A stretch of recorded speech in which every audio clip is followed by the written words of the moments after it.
Talking with the experts. Using the Vedic Meditation method, Neo Silva discusses how in 20 minutes we can clear our head and overcome any business challenges in episode 293. Anyway, I guess the crux of it is, we've dealt with change here for the past couple of years. I had to deal with a lot of change, both in terms of clients and locations and just different client demands, etc. And what helped me was to just have one constant, right? Just one anchor, so that no matter where I was, I still felt some kind of thing that just kept the feet on the ground and kept me grounded and kept me clear-headed. And so that's kind of it. Like what happened was, people kind of think, oh, well, you teach meditation and you run well-being programs. And we know you're a corporate. Does that mean like you just decided to kind of turn your back on the corporate career after learning this? And I'm like, no, it's the opposite. What actually happened was I learned this before all of that. It helped me do that. Welcome to Talking with the Experts. This is where we discuss great ideas to take your business to the next level.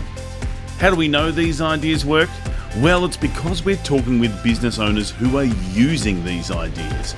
Business owners who have years of experience and expertise. All things business by business owners for business owners. And now, here is your host, Rose Davidson. Hello and welcome to Talking with the Experts. I'm your host, Rose Davidson from rosedavidson.com. Talking with the Experts is about all things business by business owners for business owners.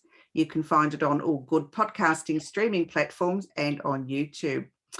And today my guest is Neo Silva, and we're going to be talking about 20 minutes to clear the head and overcome any business challenges.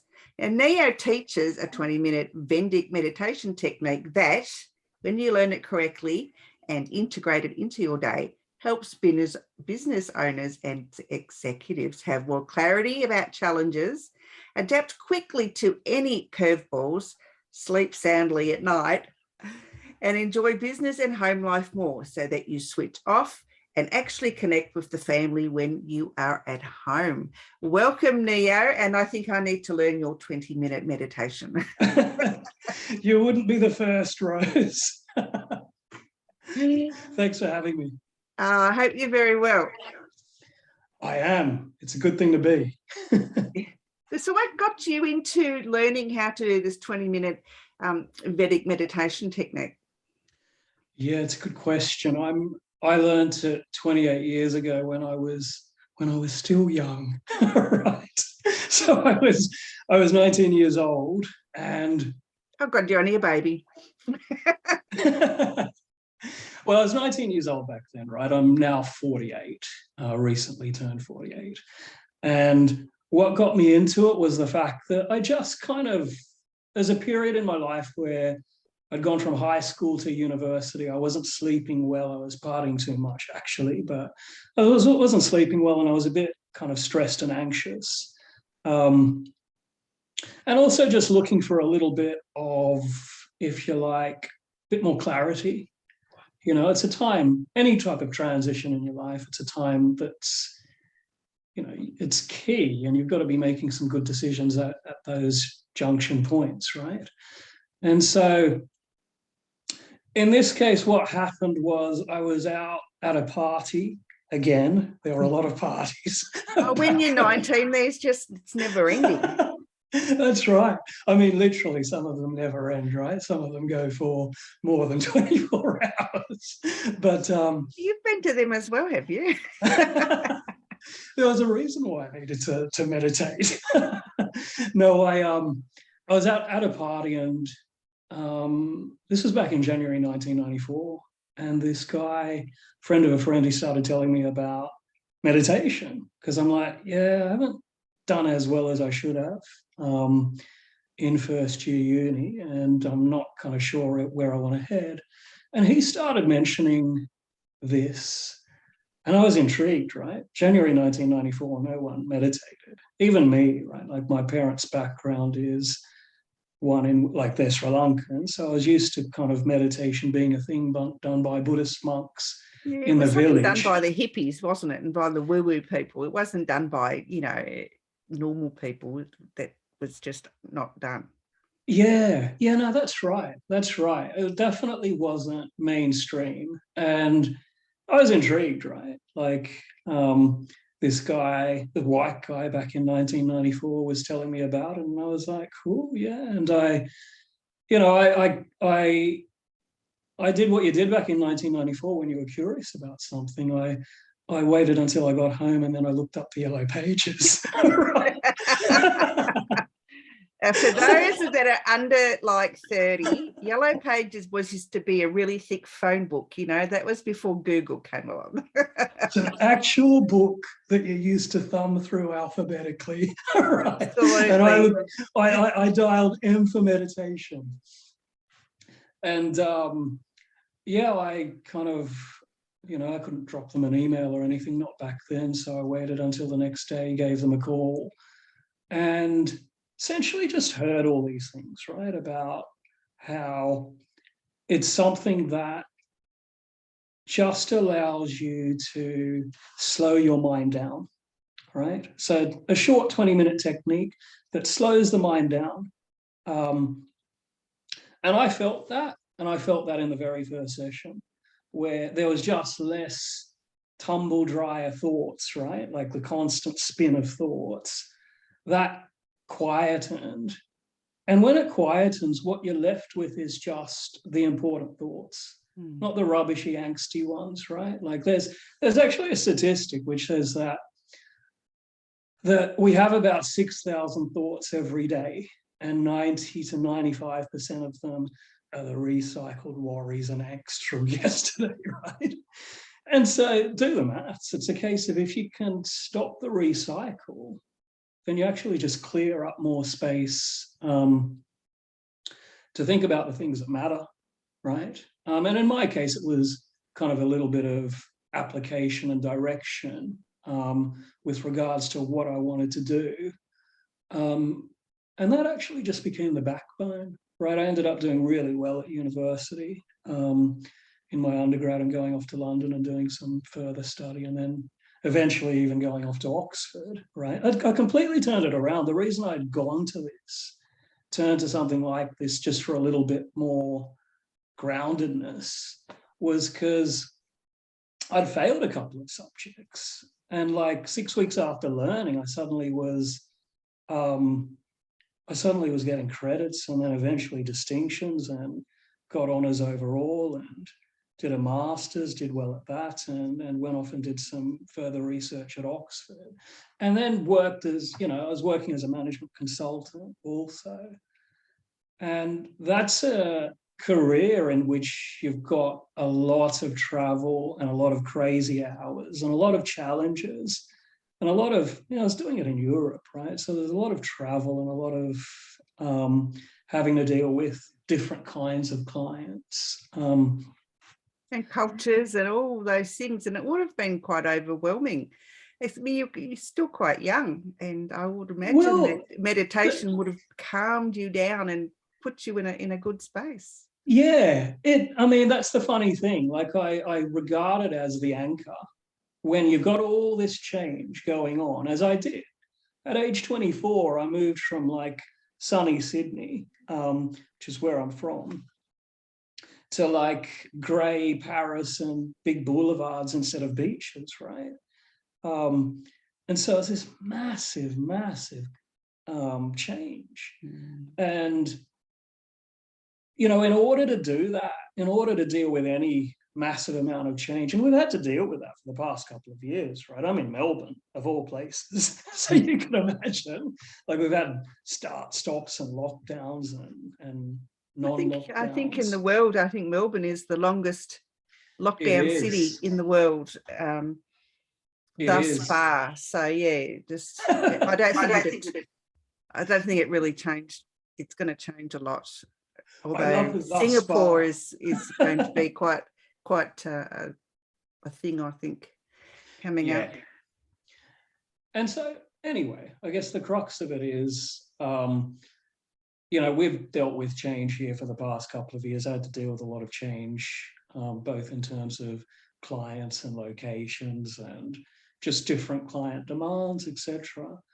And what helped me was to just have one constant, right? Just one anchor, so that no matter where I was, I still felt some kind of thing that just kept the feet on the ground and kept me grounded and kept me clear-headed. And so that's kind of it. Like what happened was, people kind of think, oh, well, you teach meditation and you run well-being programs. And we know you're a corporate. Does that mean like you just decided to kind of turn your back on the corporate career after learning this? And I'm like, no, it's the opposite. What actually happened was I learned this before all of that. It helped me do that. And then what actually happened is like back in 2016, I was in London and asked to this room full of business owners and execs, mainly in finance sector, but other areas too. And they were all freaked out because Brexit had just been voted on and they thought the sky was going to fall in. Little did they know that COVID was around the corner as well. But the point is that, I was asked to kind of field questions on how to do this and how to maintain headspace and how to actually make better decisions because you're just calmer. And when you're calmer, there's more clarity. And when you're calmer, you're more present, right? Like when you deal with people, as we do, right? When you deal with people, what they show is that the thing that matters most is just how present you are, how warm you come across. More than competence, right? There's a study around this that shows that it's an academic called Susan Fisk, and she shows that your ability to be warm and to generate trust with the other person is far more important than even your level of competence, right? And it relates to a caveman, cavewoman instinct where we're kind of, the other person's just kind of programmed to think, is this a friend or is this a foe? And so that's what everyone's weighing up to begin with. And so the question is, well, how do you stay warm? And how you stay warm is you stay calm and you stay present. And when you do that, people pick up on it. Like I've had clients, and even when I was corporate, I can string together the words, yeah, it'll be okay. But if I'm kind of saying that and I look panicked and I look really worried and I'm sweating, what do you call it? Sweating beads, or what's the expression again? Yeah, I know. Yeah, go on. Yeah. Then, yeah, the words don't count for anything. But if actually instead there's just a sense of calm, then that's actually what's pretty reassuring for the client. Like all our clients, all they ever want to know is, can you solve a problem? That's it. And if you can kind of generate that trust where they're like, yeah, this person's calm and they're warm and they're saying some sensible things as well, it's half the battle, right? And so going back to what happened in 2016, I kind of got all this great feedback from them where they were just saying, you know a lot about this and you know about it in a really practical way that's suitable for business owners and, busy people. Like, you're not a hippie. And I'm like, thank you for saying that. but it was also, I said, well, yeah, that's because that's what I've done. That's the life. I've lived your life, right? I've just lived it with something that's kind of grounded me through it so that I can handle the various challenges. And the thing is, like, honestly, when I felt that, gratitude that these people felt from just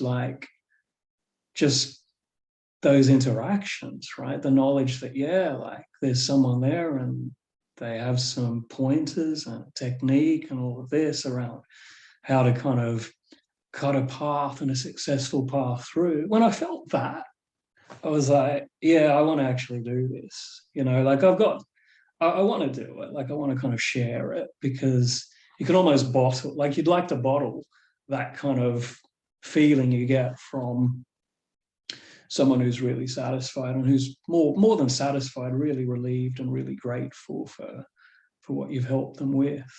What is the difference between the Vedic meditation and just normal meditation? Yeah, it's a good question. Look, different. I got a little thing over the fact that too much gets called meditation, right? And it's not, it's that even if you look at studies like academic research on meditation and mindfulness, they point out that different things, different techniques do different things.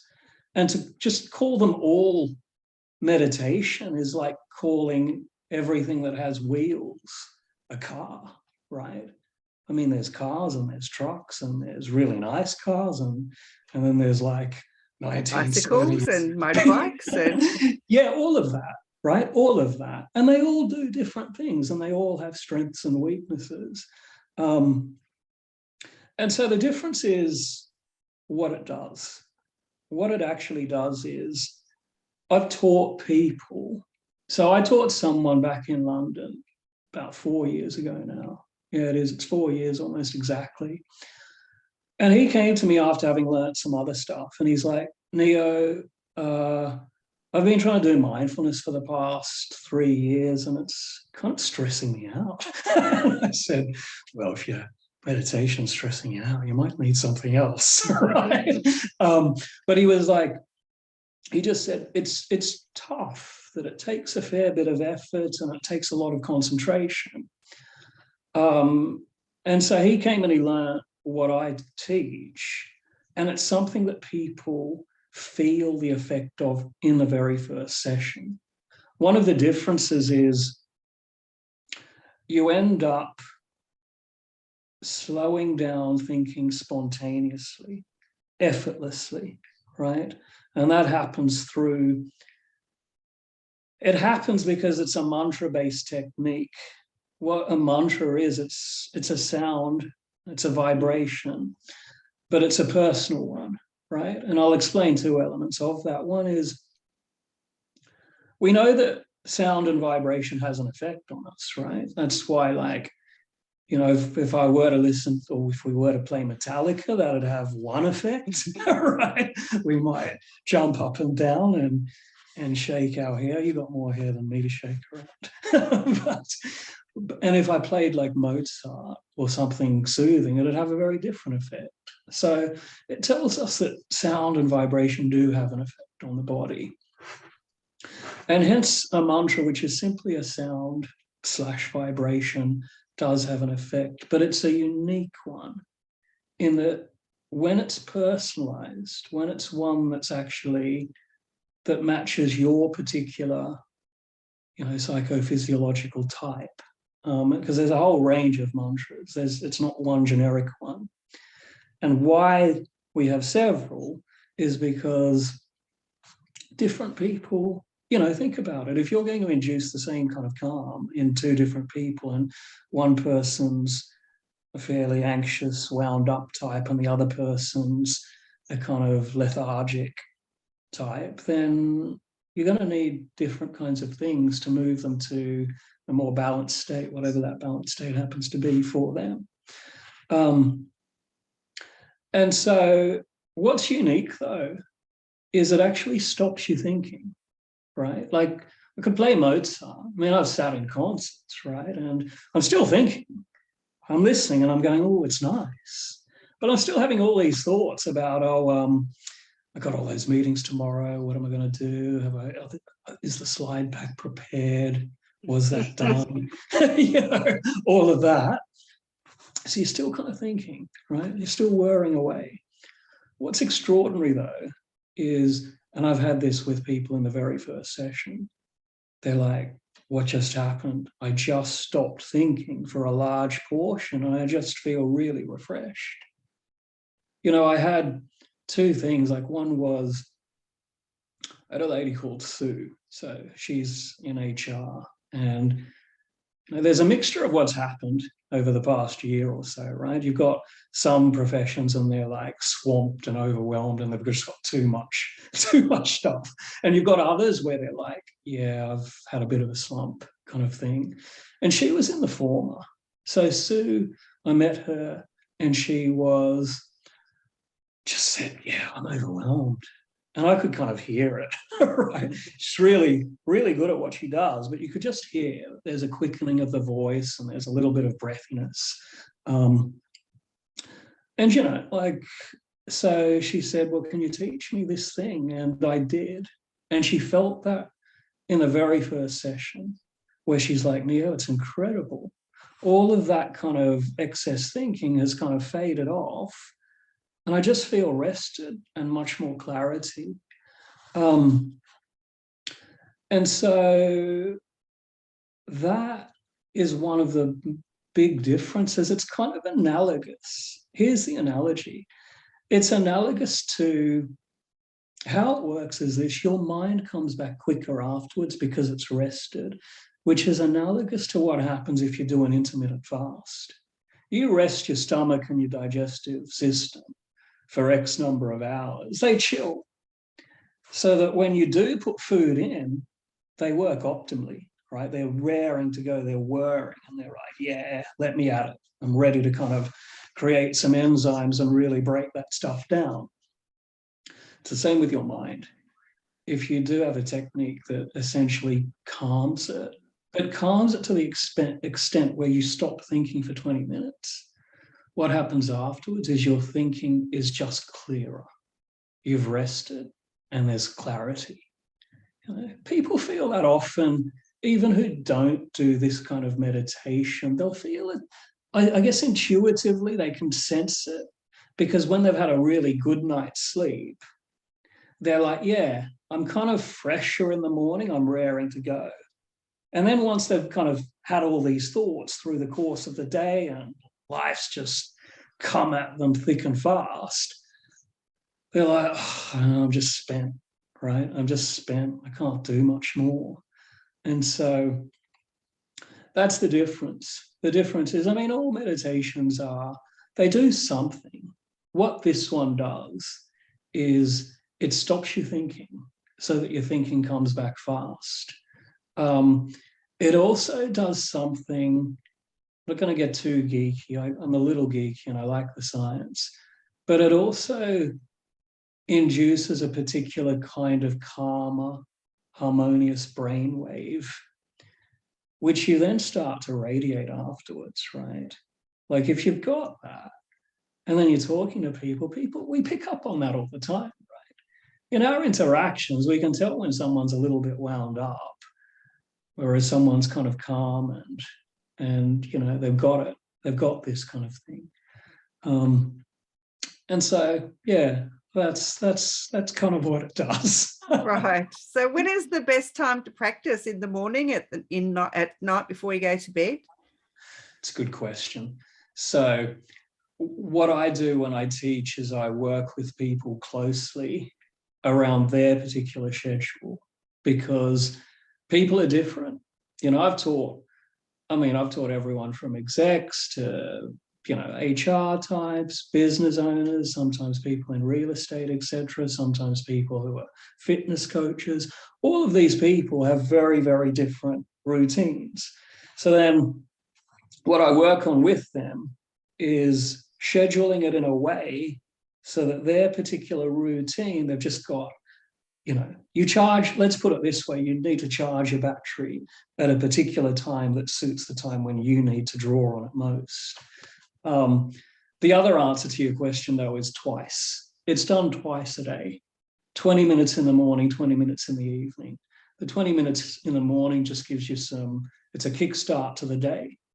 And then mid-afternoon through to early evening, depending on the person, depending on their schedule, that's what I work with them on, is when they get a little booster. because let's face it, there's a 3 p.m. slump, right?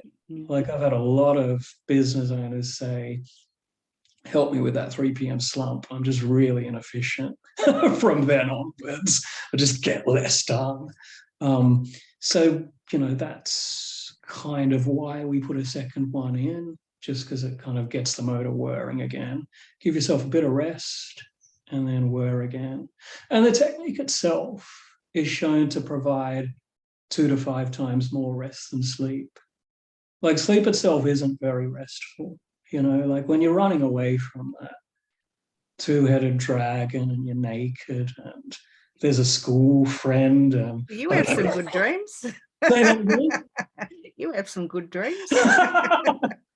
But what I'm saying is, like, dreams are often nonsensical, right? Like, they're weird. But what happens is you've got, like, when you're running away from something, like, they show that your body can't really tell the difference between, it thinks it's real, and therefore your heart's pumping. That's why someone wakes up screaming and going, oh my God, that was terrible. They thought it was real. And your body acts it out. And so sleep's not that restful, and yeah, this kind of thing just helps to provide it's a supplement to sleep. It helps people sleep better. I had a client called Manoj who actually had sleep apnea, so much so that he was on a machine for it right at night. And 1 week after learning, like prior to learning, he was 63 apneas, right, which is dangerous. Like, you can. Yeah, my husband's 84. Is that right? Mm-hmm. See, and he was having a thing where sometimes he'd like catch himself from dozing off, even like through the day, sometimes, even at a traffic light or something. And he's like, oh my God. He learned, and seriously, he reduced to 3.5 apneas an hour 1 week after learning, right? Yeah, good. Yeah, so it's things like that. And yeah, anyway, in a nutshell, those are the kinds of things that it helps people with. Yeah. Have you written a book on this technique? It's interesting you should say that. The technique, when taught, the technique's more than 5,000 years old, and it's been passed down as an oral tradition. It's not something you can actually learn from a book. And the reason for that is because it's a vibration. And a vibration is oral and oral, right? You need to kind of hear it being said. And it's not the kind of thing that can be done in a book. I have drafted a book more on certain tips and pointers, but the actual learning of the technique itself is something that's, it needs to be done in person. And if it's done in person and done correctly, and you receive the right mantra, then you get all the benefits. If you try and work it out yourself, it's a bit like, what's a good example? I mean, it'd be a bit like me trying to teach myself a violin. It'd be messy. It'd be messy. Wouldn't be good. I wouldn't get it right. I'd be annoying the neighbours as well. That's it, yes. Neo, where can people find you if they want to work with you? If they want to work with me, what they can do is set up a 15-minute chat. For me, it's always about, can I help? Right, whatever it is. I've helped people who are sleeping badly, feeling overwhelmed, who are stressed or anxious, and sometimes I've helped people who just want to kind of just feel a bit more joy and enjoyment in their life, right? They've reached a stage in which it's like, I've worked so hard, but I can't switch off and I can't connect even to my family and friends. So what I like to do is I like to have a 15-minute chat with whoever, just to kind of see, can I help? And so the best thing to do is to reach out. They can reach out to me via my website. I'm guessing you'll drop that in somewhere. I can otherwise say it, which is neomalsilversmeditation.com. A little bit of a mouthful, but it's behind me, which is my first name, Neomal, Neomal, Silvers, Salvas, then meditation.com. All one word. Perfect. And any last words of wisdom, Neo, that you'd like to share? Yeah, the last word of wisdom is your mind is really, honestly, your mind's actually the most powerful tool you've got, right? We all have a set of histories that make it that we will come at a problem and solve it in a particular way. And that's what our clients come to us for. But you need to keep your mind clear, right? If it's overrun because you're stressed or overwhelmed or anxious, then you're going to perform suboptimally, right? And the other thing is, if you're over anxious, or you're overzealous or whatever you are in your interactions, then it's kind of like a little off-putting for your client or your lead or your potential client. So it's kind of keep your mind clear because you make better decisions. Keep your mind clear because, you then actually are more present. And when you're more present, people feel the warmth of that and they're attracted to it. And they just think they're calm. They can solve this for me. That's it. All right, Neo, it's been an absolute pleasure learning about this meditation, and perhaps we'll get together and you might be able to show me how it's done. I'd love to do that. All right. Have a good night. You too. All the best. Thanks, Rose. Thanks for having me. You're welcome. Bye-bye. All the best. Bye. You've been listening to Talking with the Experts, hosted by Rose Davidson. Make sure you have a look at our back catalogue over at talkingwiththeexperts.com. And be sure to subscribe to our podcast so you don't miss out on any episode. We look forward to your company next time.